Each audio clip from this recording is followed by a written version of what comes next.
കഴിഞ്ഞൊരു ദിവസം കൗമാരക്കാരിയായ ഒരു കുഞ്ഞിനായിട്ട് ഒരു സെക്ഷൻ ഉണ്ടായിരുന്നു.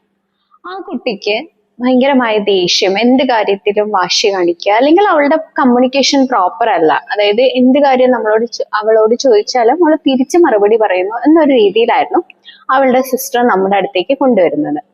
അപ്പം നമ്മൾ കാര്യങ്ങൾ മനസ്സിലാക്കി വന്നപ്പോൾ ആ കുട്ടി ഇപ്പം അഡോളസന്റ് അല്ലെങ്കിൽ കൗമാരക്കാര്, ടീനേജുകാര് അങ്ങനെ പറയപ്പെടുന്ന ആ ഒരു വിഭാഗത്തിലുള്ള കുട്ടികൾക്ക് പൊതുവെ കുറച്ച് ആ ഒരു സമയത്തേക്ക് ദേഷ്യവും വാശിയും ഒക്കെ കൂടുതലായിട്ട് നമുക്ക് കാണാറുണ്ട്. അത് അവരുടെ ഒരു ഡെവലപ്മെന്റൽ സ്റ്റേജിൽ ഉണ്ടാവുന്ന ചില ഫ്രസ്ട്രേഷൻസ് ആണ് ഇത്തരത്തിൽ ദേഷ്യമായിട്ട് വരുന്നത്.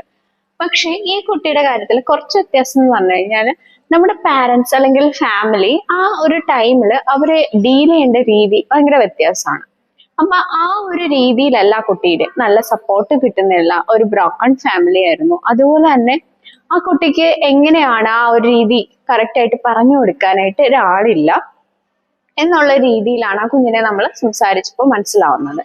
ഇതുപോലെ പാരന്റിങ് എന്ന് പറയുന്ന പ്രശ്നം, ആ ഒരു വലിയ ഒരു റോളാണ് പാരന്റ്സിന് ഈ കുഞ്ഞുങ്ങളുടെ ഡെവലപ്മെന്റൽ സ്റ്റേജസിൽ ഓരോന്നിലും ഉള്ളത്. അപ്പം ആ പാരന്റിങ്ങിൽ വന്ന പ്രശ്നം കാരണമായിരുന്നു ഈ കുഞ്ഞിന് ഈ ഒരു ഫ്രസ്ട്രേഷൻ, ദേഷ്യവും വാശിയും അമിതമായിട്ട്, അല്ലെങ്കിൽ ഒരു കാര്യം ചോദിക്കുകയാണെങ്കിൽ നമ്മൾ തറുതല എന്ന് പറയുന്ന രീതിയിലുള്ള ഒരു രീതിയിൽ സംസാരം ഒക്കെ ഉണ്ടായിരുന്നത്.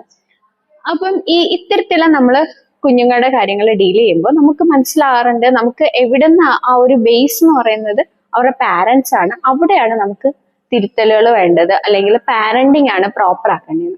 പ്രോപ്പർ പാരന്റിങ് എന്ന് പറയുന്നത് വളരെ ഇമ്പോർട്ടൻ്റ് ആയിട്ടുള്ള കാര്യമാണ്.